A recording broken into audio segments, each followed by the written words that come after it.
Assalamualaikum warahmatullahi wabarakatuh. Perkenalkan, nama saya Abu Raka Agus Hinaya, MPM 22411157, kelas MMJ 22C. Di sini saya akan menjelaskan materi ruang lingkup sistem pengendalian manajemen perusahaan.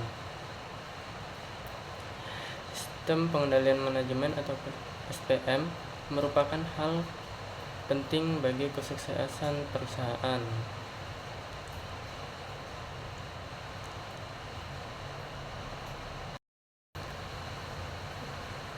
Mengenal sistem pengendalian manajemen. Yang pertama, definisi SPM adalah proses yang terstruktur untuk memastikan bahwa kegiatan perusahaan selaras dengan tujuan strategis perusahaan. Kemudian tujuan SPM membantu perusahaan dalam mencapai target, meningkatkan efisiensi, dan mengelola risiko. Tujuan sistem pengendalian manajemen. Yang pertama, pencapaian tujuan. SPM membantu perusahaan mencapai target yang ditetapkan. Kedua, efisiensi. SPM mengoptimalkan sumber daya dan minimalkan pemborosan.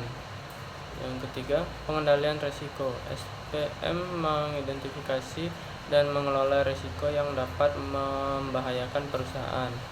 Yang keempat, peningkatan kinerja. SPM mendorong karyawan untuk bekerja lebih efektif dan mencapai hasil yang lebih baik. Komponen utama sistem pengendalian manajemen. Yang pertama, perencanaan, menetapkan tujuan dan strategi perusahaan. Kemudian yang kedua, penganggaran, menetapkan target keuangan dan sumber daya yang dibutuhkan. Ketiga, pengendalian, memonitor dan mengevaluasi kinerja perusahaan. Kedua, menetapkan target keuangan dan sumber daya yang dibutuhkan. 4. Pelaporan, memberikan informasi tentang kinerja perusahaan kepada manajemen. Tingkatan sistem pengendalian manajemen. Yang pertama, tingkat strategis, memastikan bahwa strategi perusahaan ditetapkan. Yang kedua, tingkat taktis, mengelola sumber daya dan aktivitas perusahaan. Yang ketiga, tingkat operasional, memastikan efisiensi dalam pelaksanaan tugas harian. Tantangan dalam menerapkan SPM yang efektif. Yang pertama, perlawanan perubahan. Karyawan mungkin menolak perubahan dan sistem baru. Yang kedua, kompleksitas. Sistem kontrol yang terlalu rumit bisa sulit diterapkan dan dijalankan. Ketiga, komunikasi. Kejelasan komunikasi tentang SPM sangat penting untuk penerapan yang sukses. Menyediakan SPM dengan strategi organisasi. Yang pertama, analisis strategi. Pahami tujuan dan strategi perusahaan secara keseluruhan.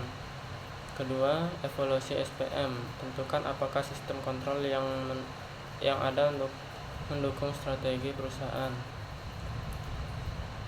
Ketiga, penyesuaian. Buat perubahan yang diperlakukan dalam SPM untuk mendukung strategi perusahaan.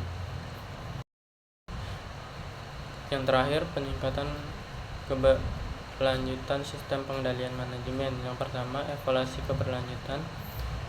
Evaluasi kinerja SPM secara berkala. Yang kedua, identifikasi area perbaikan. Tentukan area yang membutuhkan perbaikan dalam sistem. Kemudian yang ketiga, penerapan perubahan. Implementasikan perubahan yang diperlukan untuk meningkatkan SPM. Sekian presentasi saya. Bila ada salah kata, saya mohon maaf. Saya akhiri. Wassalamualaikum warahmatullahi wabarakatuh.